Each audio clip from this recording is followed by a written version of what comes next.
When disaster strikes, countries are thrown into disarray. Into this gap, aid flows. The world believes aid is used to rebuild the lives of those most in need. But is this the truth? My name is Antony Loewenstein, and I'm an independent journalist and author. For more on this and where it may well lead, let's speak with Antony Loewenstein. But we shouldn't forget one very important point. One, talking earlier about the international fallout from what's happened in the UK. These issues didn't suddenly become serious when Trump became president. He's going to make things a lot worse. He's going to make disaster capitalism on steroids. But ultimately, these issues have been around for 30, 40 years. I've spent the last decade listening to frustrated voices around the world. They are hell-bent on destroying the Haitian state and turning us into a collectivity of beggars. I've seen people and corporations making money from misery. We have a lot of great people working for our government, but we've given them a box of broken tools. How disaster capitalism takes over. But what happens when the profit motive enters the aid equation? When aid in politics meets business, who really gains from the multi-billion-dollar industry? My journey takes me across the globe and through a murky world inhabited by governments, non-government organisations, and secretive businesses. In Afghanistan, Haiti, and Papua New Guinea, the story of disaster capitalism unfolds.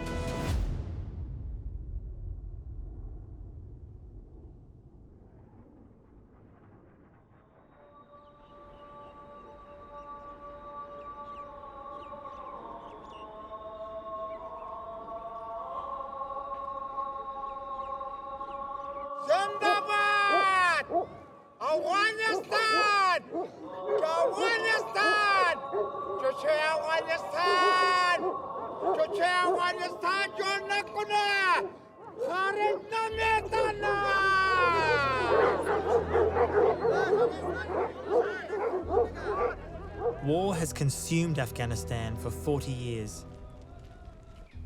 Decades of conflict have left the government almost entirely dependent on international aid.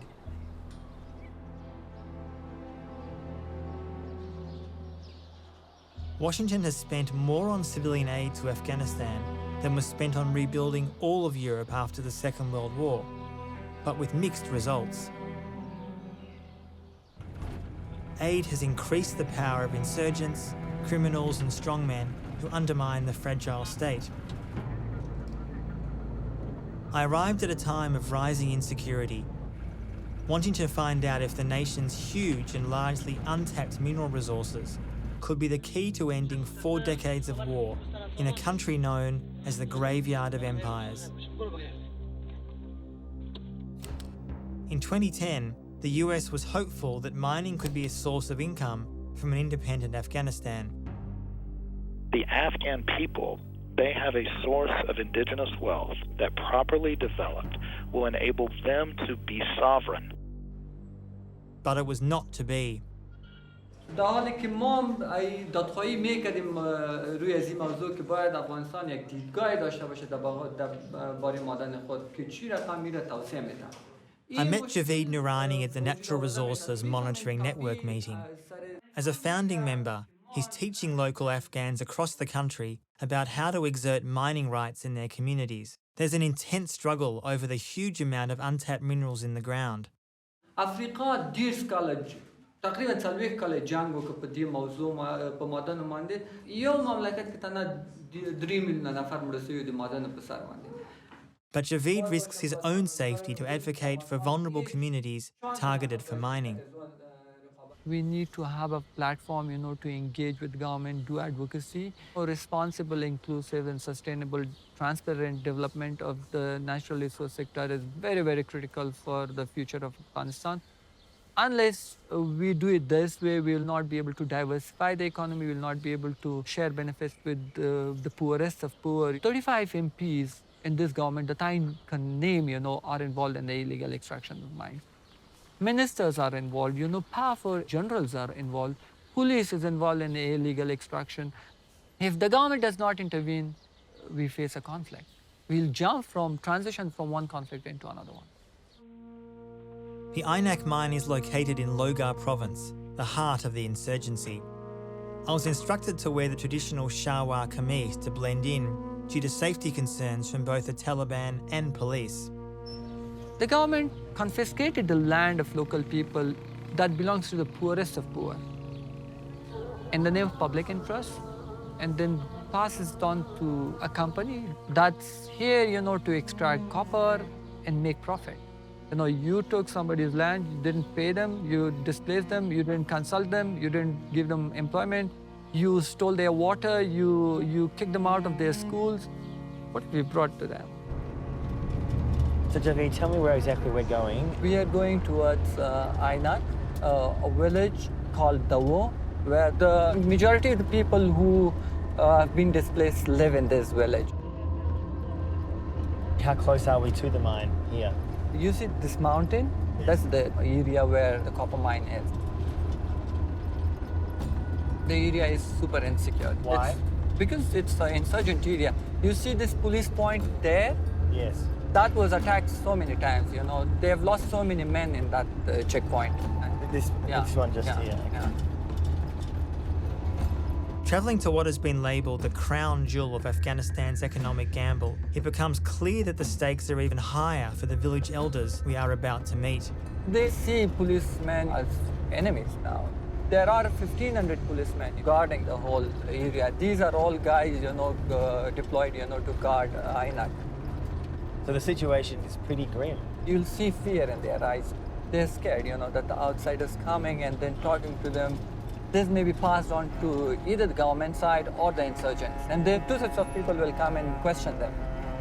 It's brave, They're so frustrated that they want to take risk. They want the world to know, what they've been going through, what they have lost. Can you talk a little bit about the reality for your community here since the Chinese have wanted to come and mine copper from this area?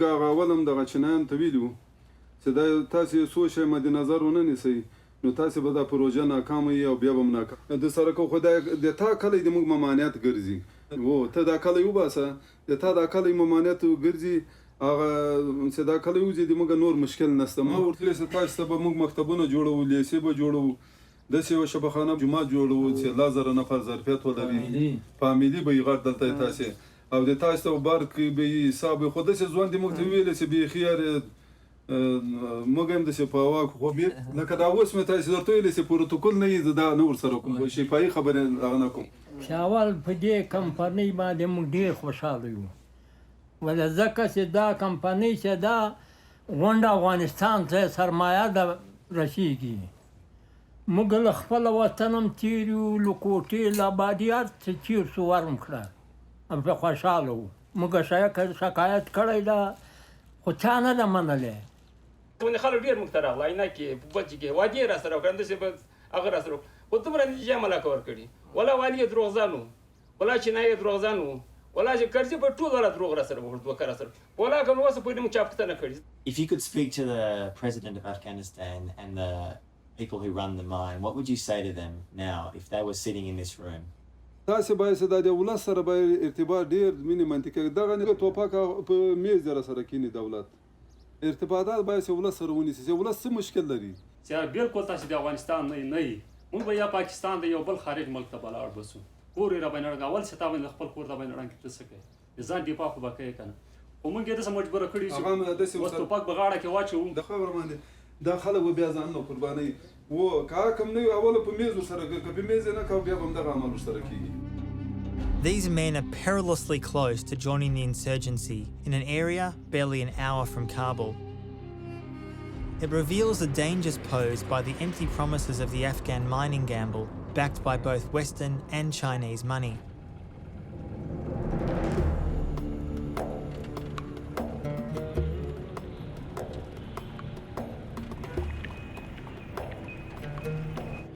While the elites fight from their secure compounds for political influence to control resources, the economy is on the verge of collapse.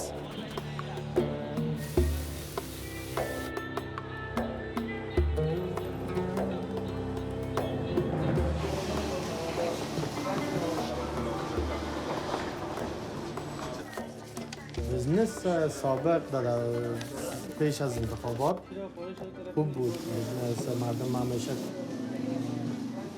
کل مردم ها در کار مشغول بود، مشکلات زیاد نبود. فعلا دیگه کم کار در تمام ولایات، حتی در خود کابل بسیار کم شده. مردم پریشان است، مردم بیش از که چی کنند. Why is the economy going so badly, do you think? مسئله است که باید از امنیت باشه. امنیت باشه کل مردم خوشحال باشن. امنیت که نباشه مردم در فکر پریشان زندگی میکنن. در افغانستان زندگی کردن نمیکنن. بسیار مشکلات اجتماعی زیاد است. My meeting with the money changer ended abruptly. The owner found our conversation too political. I headed to Bush's Market, named after President George W. Bush, as shops flourished there following the 2001 invasion, but where businesses are now struggling.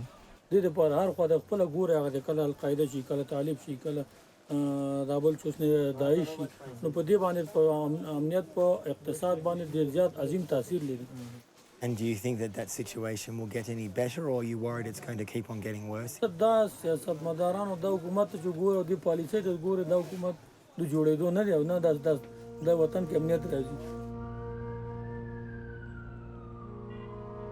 Living in Kabul since Taliban rule of the 1990s, Kate Clark of the Afghan Analyst Network has watched the shifting political landscape closely.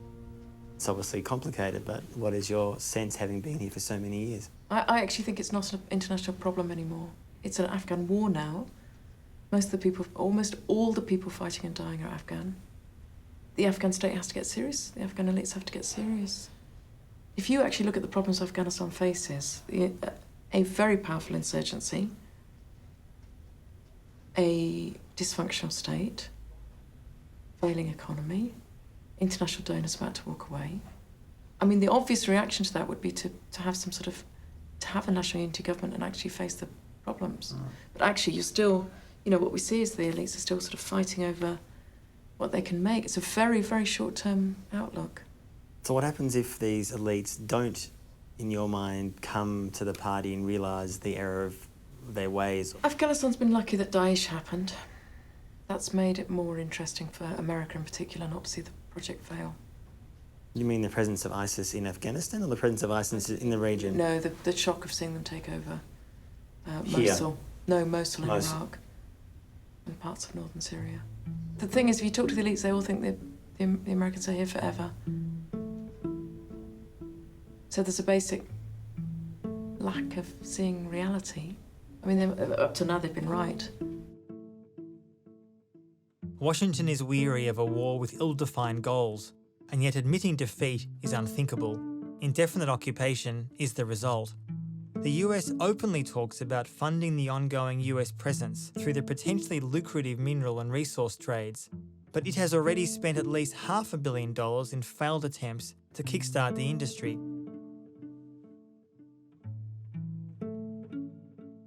What would you say to someone who says the odds are against Afghanistan doing this well? I agree. Sometimes, it's much better, to keep the resources underground than above ground. But I think we no longer have the choice.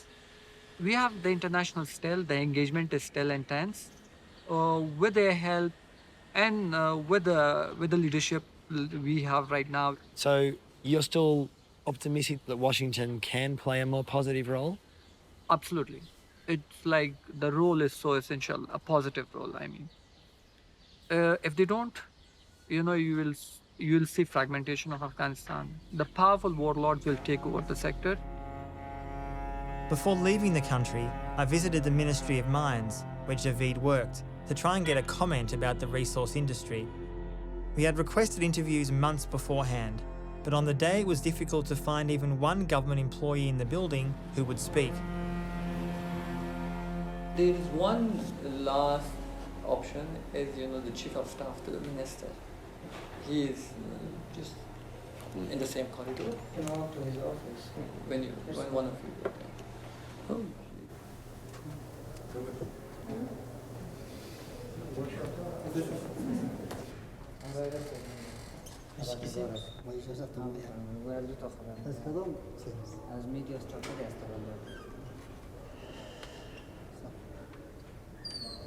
So we'll see.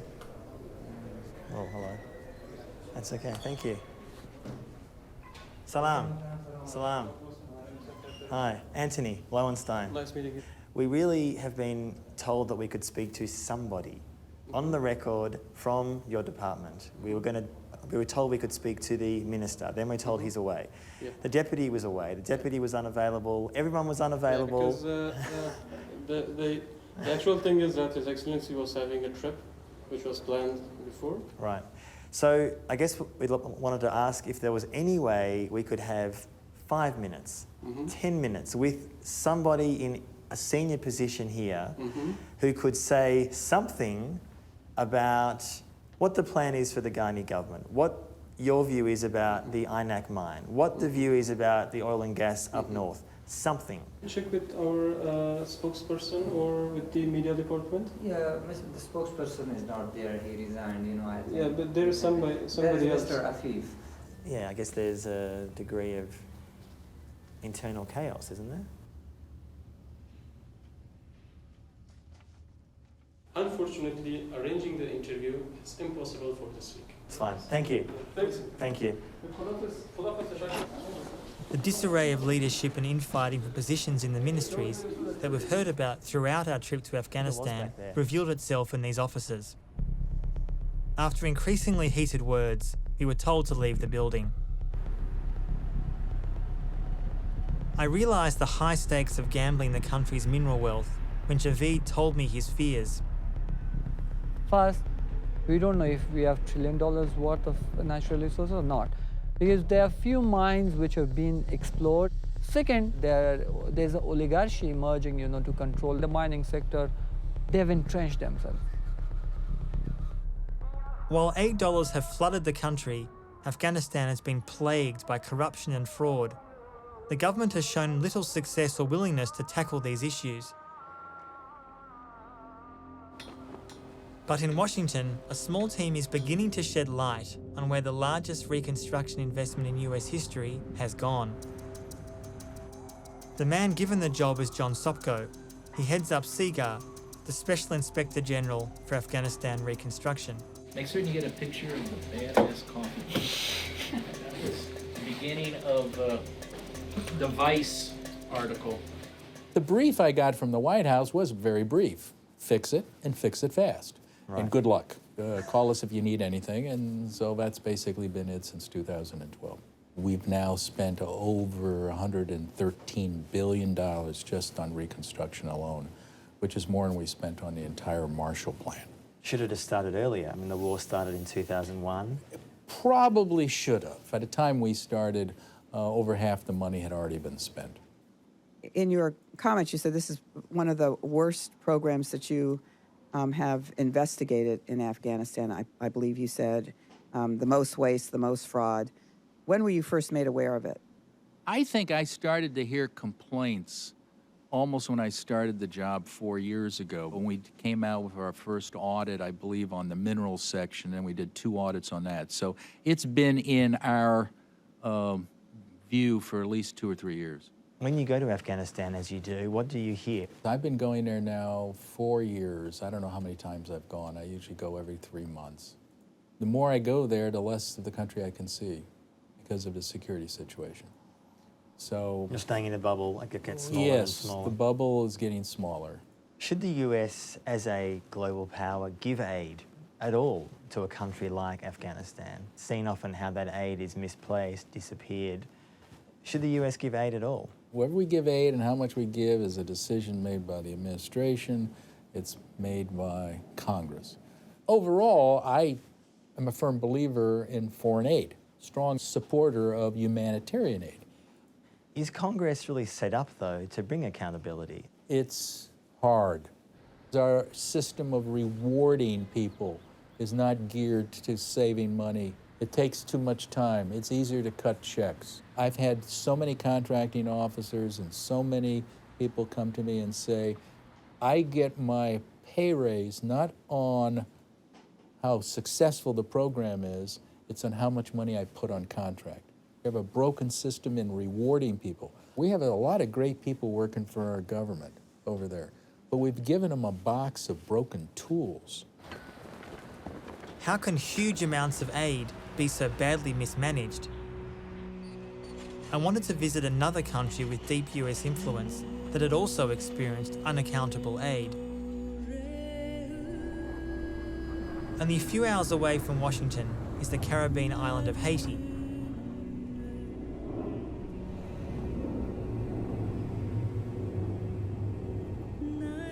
In 2010, it was hit by the worst earthquake of recent times. Once the Pearl of the Caribbean, it was already considered the poorest country in the Western Hemisphere.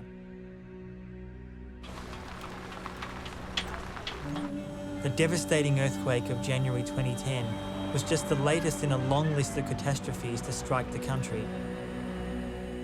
As the chaos, destruction and suffering took hold, aid groups and the international community flocked to help. UN troops came to support the relief effort, but tragically they also brought a deadly disease, cholera, which killed thousands of civilians. I came to investigate why billions of dollars of aid pledged since the earthquake had disappeared. How could so much money have so little effect?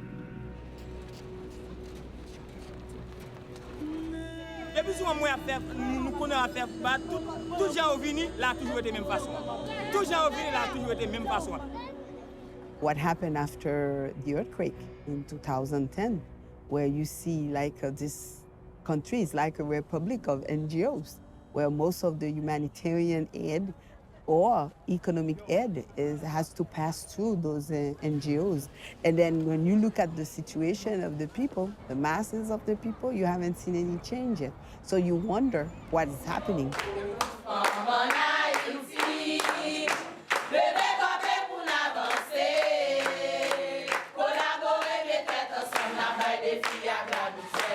After the earthquake, did you or your family need any assistance from anybody because of the disaster? Oui, un peu d'assistance parce que nous tout est dans camp nous t'a vivre. Jusqu'à maintenant pas jamais gen moun qui pas besoin d'assistance. I first met Ruth doing outreach in a Port-au-Prince displacement camp offering help to victims of sexual violence, which spiked in these makeshift communities after the quake. En dans camp, là nous t'es arrivé dans camp. Bon, on capable dire premier monde qui était rentré dans camp était moi-même. Moi j'étais seule, m'a fait 17 jours dans camp parce que ça pas facile pour moi. C'est l'autre premier petit moi donc c'est lui-même qui était obligé de rester parce que nous tout pas de suffisamment de côté pour nous tout les papiers nous seul côté nous obligé séparer.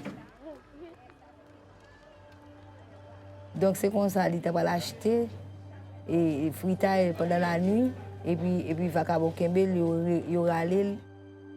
M'était petit moi tout qui était censé et violé dans le camp. Nous étions là, nous avons dormi. C'est le après l'île. C'est le après l'île qu'on y a là même. Et puis, lui-même, nous jouons une coule marée. Nous jouons une coule marée, en tortillé dans le fer, petit cabane dans le fer. Donc, c'était la vie triste qu'elle était. Mais parce que moi-même, je n'ai pas assez de moyens. Et pour moi-même, pour me reprendre encore en bas, pour me et comme si papier même côté ensemble avec eux. Donc moi-même j'ai décidé de descendre en bas ici me faire une petite tente moi arrêter.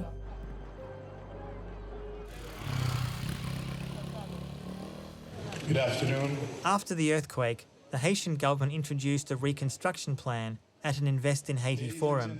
Housing for civilians was not on the agenda. On behalf of President Michel Martelly and the government of Haiti, and as Haiti's foreign minister, I want to wish you a warm welcome to Haiti. The president announced that Haiti is open for business.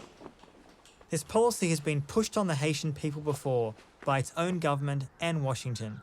The target this time was clear.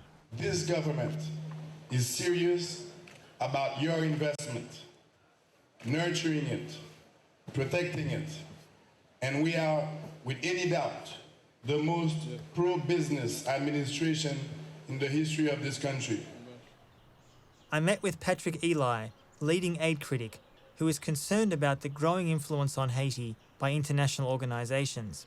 Explain to me a little bit about how the Haitian state has been so willing to both accept so much foreign aid and to say Haiti is, quote, open for business. When they say Haitian is open for business, they are defining a concept, whereas this country is going to be run like an enterprise. This new concept of business foreign policy, business democracy, scares me to death. In an upmarket Port-au-Prince hotel, I received a glimpse of Open for Business, where representatives of the Finance Ministry pitched their plans to foreign and Haitian business leaders. Bonjour tout le monde. Ça va bien? Tout le monde a pris son petit café? Tell us about what this conference is all about. It is designed specifically to attract foreign direct investment within Haiti. Businesses are created, jobs are created, and in this way there will be more foreign investment coming in than more foreign aid. Aid will perpetuate aid. We have perpetuated poverty. And now it's time to get Haiti back to a free market system. Then it won't need the aid. I travelled to the north of the country to visit Caracol, a massive industrial park built with the full support of the US State Department. In northern Haiti, the new Caracol Industrial Park is a landmark project that captures an integrated, sustainable approach to economic development. The State Department, who oversees US aid, decided where the US pledged $10 billion would be spent on earthquake reconstruction.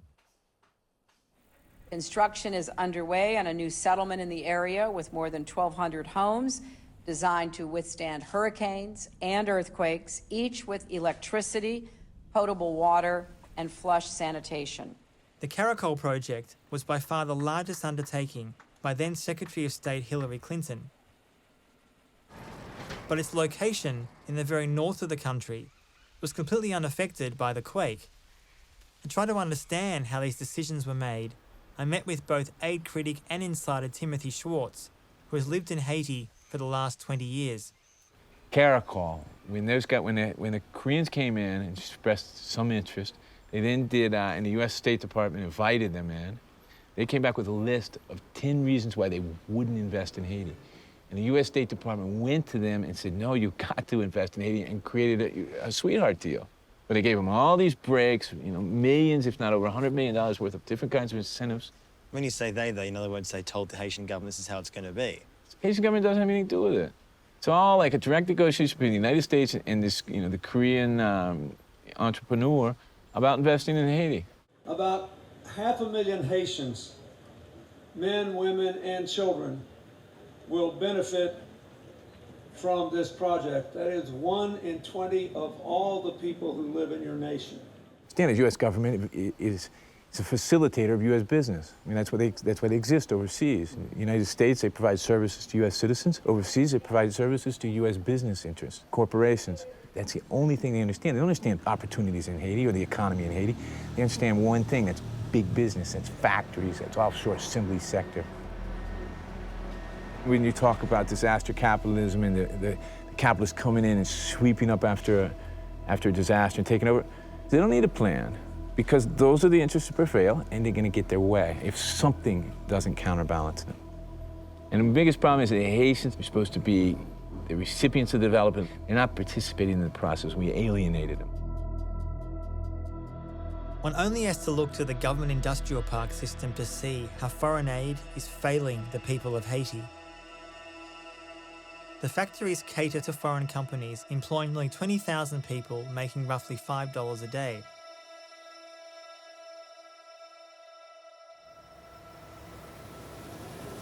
The large factories, they are creating jobs, but it does not have anything to do with local production, which brings more money than the foreign firms. And Haitian production will not move away, whereas factories who come, they can leave.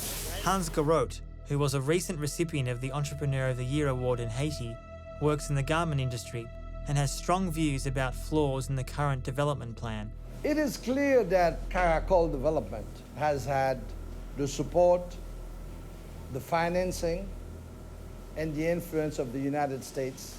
The development that is brought in the industrial park, it's a pacifier for development, for real development. I dare any economist to show me one country that has developed itself with just industrial parks. So when someone like Bill Clinton comes to Haiti, inverted commas is helping Haiti, what do you respond to those kind of comments? There's a Haitian proverb that says, "Le zanmou bon choual ou pa ka di dan pourri." When a friend gives you a horse, you can say that the horse teeth are rotten. So this is what Clinton gives. We accept it. However, we can develop a plan to develop Haiti and create lucrative jobs and put an end to the poverty, the insulting poverty that we are living in Haiti.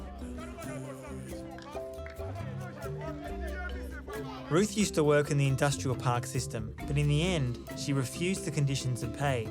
Instead, she has done what so many other Haitians choose to do. She entered the informal economy. Nan business mwen, bon, takou mwen gen toal sa yo la, mesal yo la. Et donc, yon moun kapab vin la, li wè yon toal, li remen. Et puis, li fè m'pren mesure. Et puis, mwen koute li pou li. Mwen fè chemise, mwen pa fè pantalon. Mwen fè rad timoun an pil, bel rad timoun. Mwen ka fè sa. Même les m'pas vendre chaque jour, mais me fait plus. Me fait plus. Mais puis faut tout c'est les décembre avec l'école. Donc aujourd'hui on doit vendre. On doit vendre n'importe pour $100. Mais pour ça tout doit arrêter faire combien de jours là et pour ou on doit une fois petit gain bouton ou ravitailler ou quoi mon petit gain bouton mais c'est pas un gros bagage. Tell me a little bit about when you were working at the garment factory, what it was like for you, day-to-day life. Bon, c'est pas du tout facile du tout parce que leur travail sous courage blanc ou bien travail comme mal travail blanc lui-même, il fixé un prix pour payer sous courage port, c'est pas bon du tout parce que tarif qu'on va aller tellement haut ou pas capable de faire. When you hear the Haitian government saying that garment factories are one way to get this country on the right track, what do you think when you hear that? Toujours dit ça, mais il pas jamais vrai. Pour m'aller résolu pas vrai. Et mon nan li même salaire balia, donc il doit pas suffire, il pas suffit pour quantité de dépenses qu'il gagne pour le faire, surtout pour tap et puis nourriture. Ruth lives in one of the many slums in Haiti which dot the landscape of Port-au-Prince.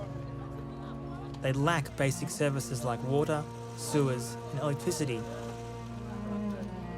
The slums have existed for decades, but have ballooned after the earthquake. Zone son zone, moun la de na vivre, c'est très vulnérable. Oui, tant que là nous gen droit et ouais, y a ba un bagay dehors. Mais moun en de communauté ça pas bénéficier en. The displacement camps like La Piste, once home to 50,000 people, are being cleared by the government. The only housing construction projects are all linked to industrial parks, where people are expected to move and accept unlivable wages. The most notorious slum in Port-au-Prince began exactly the same way. Tell me the history of this place here in Haiti. Back in the 60s, the Haitian government started to have an industrialization project, started really to flock into this area. Nowadays, we have an estimated population around 350,000 people living in 24 different communes, neighborhoods. And it seems it's permanent. I mean, it's just not temporary. It's been here, as you said, it's developed over the years.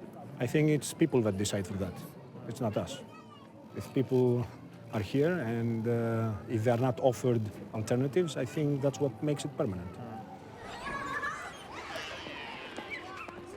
Haiti as a nation seems destined to remain an American client state, where Walmart and Target make their cheap clothing. During my 2 visits there, I saw few positive changes and little interest by aid groups and the US government to fix the broken system of how they do business. When I left Haiti, its political instability was worsening and its future seemed destined to repeat the problems of the past. But Haitians are taking to the streets, frustrated with their government and the failures of the international community to help rebuild their broken country.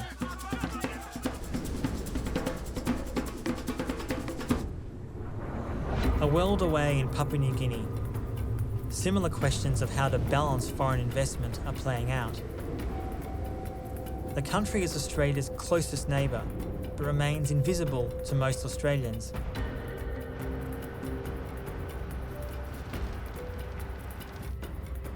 The people of this island are blessed with immense natural resources, but after decades of exploitation by multinational companies and corrupt local governments, they have seen little return to them. I came to investigate if the island of Bougainville in Papua New Guinea can break the cycle of disaster capitalism or tragically start it again.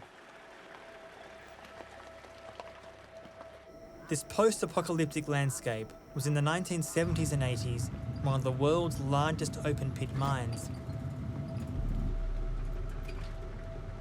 The Panguna mine was operated by the British and Australian company Rio Tinto. During operation, it was 7 kilometres wide at its broadest point. It has over 1 billion tonnes of copper and gold still in reserve. It's just painful when you look at it. Just thinking of people who own this land once were depending heavily on this land for food and everything. I met many people who told me their stories about the mine. It is not the same as what it used to be in the 1960s. I used to walk around here in the 1960s. And what's it look like then? It was beautiful, all green. There were plenty of fish in here. These are the tailings, or the waste, that remain once the copper is separated from the rest of the rock. Once a mountain stood here, but it was dumped into the river, causing devastating pollution in this vital water source. Erosion and environmental pollution were common, and the tailings extended 15 kilometres to the sea. Birth defects started appearing on the island, and the flying fox became extinct. Basically nothing is growing here, right? I mean, this is essentially just remains polluted and has for 30, 40 years. Mm-hmm. The further you go, the wider it becomes. And it's much more serious. The destruction that the falling or the collapsing of the sandbag is causing down is much serious than this one. And no one is even concerned about the destruction that's taking place there.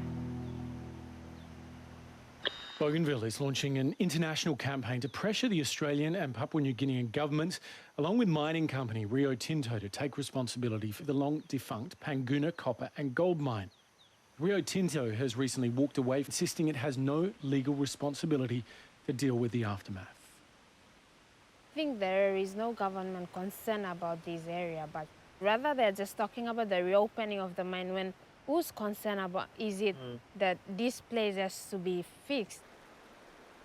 I would love to see this place being brought back to that former glory in which it was. The historically destructive mining practices employed at Panguna caused a separatist revolution in the late 1980s, where the locals rose up against the polluting and human rights abusing facility. One of the reasons why we stood up against all odds, against the government company Australia, because Australia was financing and training the military forces of Papua New Guinea, that old system that subjugated my people had to be changed. A civil war was sparked, which killed an estimated 20,000 Bougainvillians out of a population of 200,000. Australia funded and armed Papua New Guinea on behalf of Rio Tinto to suppress the local insurgency. The rebellion won, but at a steep cost. I was seeing my people being tied with ropes on their feet and dragged along the road, and they died that way, burning villages when people were only wanting for the government and company at that time to listen to their grievances. All these actions can make a person, even a neutral person, take sides. In the history of Bougainville, the right to own mineral was stolen away from us in a colonial system.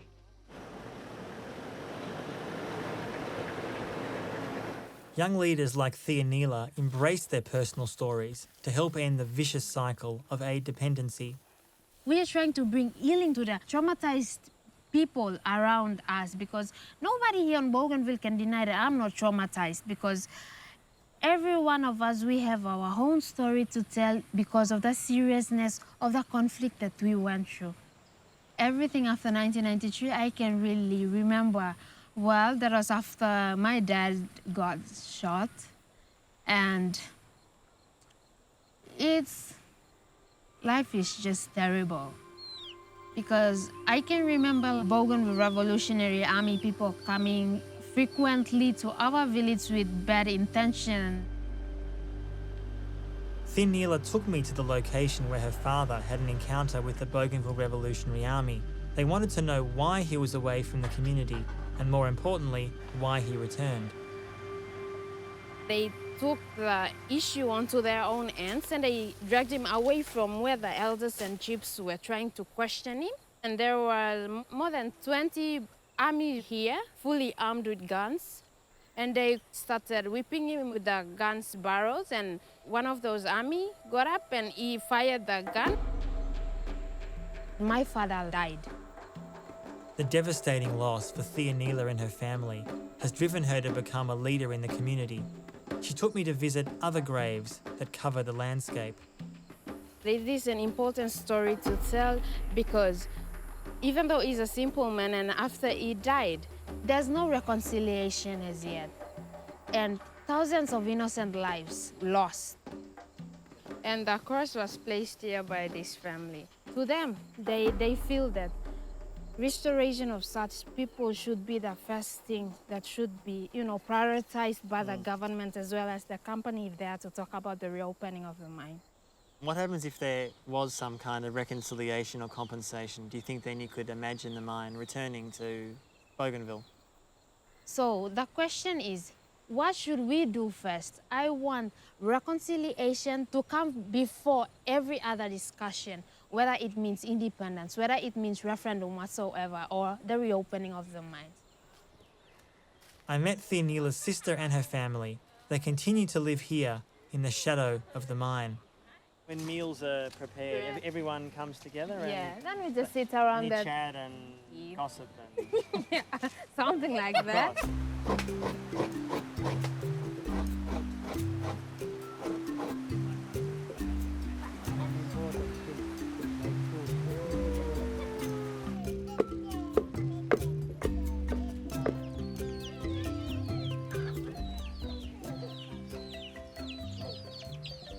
When the Papua mine started operating, what happened was we lost our identity. We lost our birthright. And I don't know at this moment who can restore that identity. That joy that our ancestors used to enjoy, the life they live, it's no more because of the mine. Today there is talk of a return to large-scale mining.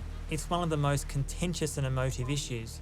When visiting Bougainville, it was rare to meet anybody who wanted large-scale mining on the island, especially under the current circumstances. There are moves in Australia and the Papua New Guinea government and the Bougainville government and the company to reopen the mine as soon as possible. And how do you intend to deal with those moves? Me personally, I welcome the move, but they are coming at the wrong time. When the people are empowered, they can be in a position now to invite a developer, whoever, foreigners, to come and share our wealth with them. Papua New Guinea, which only became independent from Australia in 1975, receives more than $500 million annually from Australia, and much of this disappears into corruption.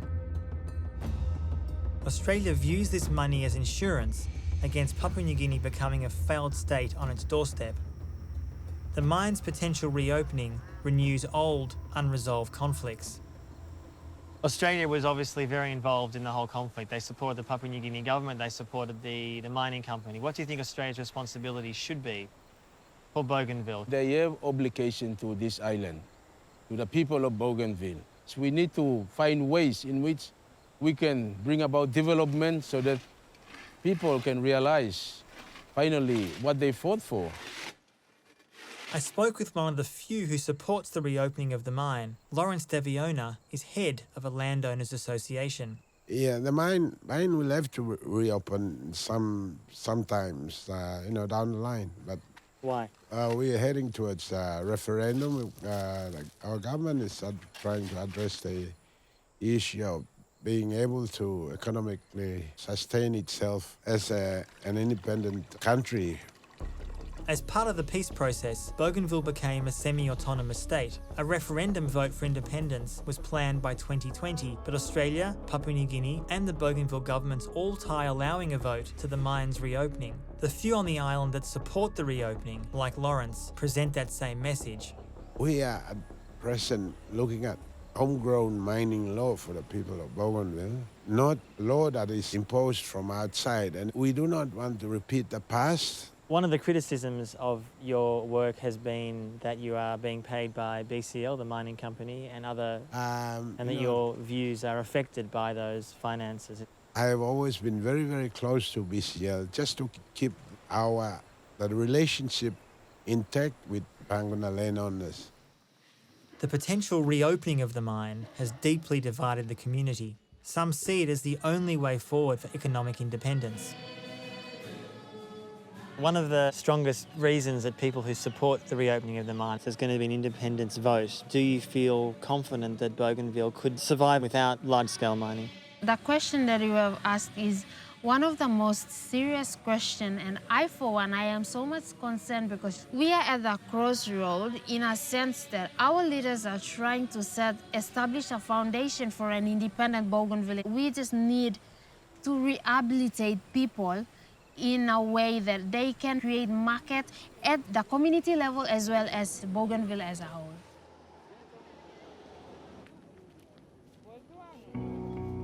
Whether this new generation of young leaders can solve the problems is unclear, but there are increasing calls to reopen the mine.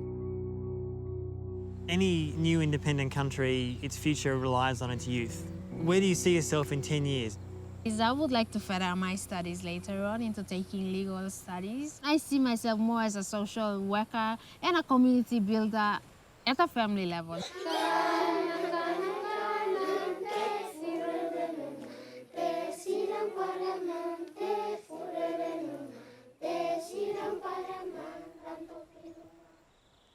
Thionila faces growing threats against herself and her family for being so outspoken against the return of big mining.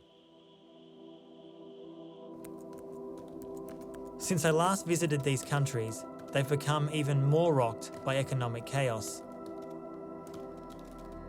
In Afghanistan, Javid is currently working on an anti-corruption task force. This new job has only deepened the threats against him. I received many messages from him about the deteriorating situation in Afghanistan. Tell me a little bit about why you increasingly are worried about your personal safety. Because now I see government officials, kind of looking for me. Because, I'm encroaching on the areas of operation where they're illegally involved in extraction and, revenue generation. What do you say to your family about your personal safety issues? Do you talk about it with them? Do they have any idea? Do you keep them in the dark for their own protection? I have so far kept them in the dark. Yeah. And they have no idea. In Haiti, natural disasters batter the country, while long-delayed elections have brought a new leader. He's promised to bring all foreign spending under the control of government supervision, but to date, little has changed. Engagement pour mon travail à tout haïtien, main en main. pour nous mettre pays sur route l'ordre, discipline et progrès tout bon vrai. We need better watchdogs to oversee aid. John Sopko and his Seaguar team continue to report on Afghanistan, but with mixed success. President Trump has reopened a tantalising prospect, exploiting Afghanistan's vast mineral wealth, with the figure of $1 trillion circulating again in Washington. These countries are stark reminders of how the current system is failing. Can we turn the story of aid and disaster capitalism around? The promise is in local people. They need a bigger voice in decision-making about how aid is directed. Donors must avoid wasting obscene amounts of money, not facilitate corruption, and make aid a pathway to real independence.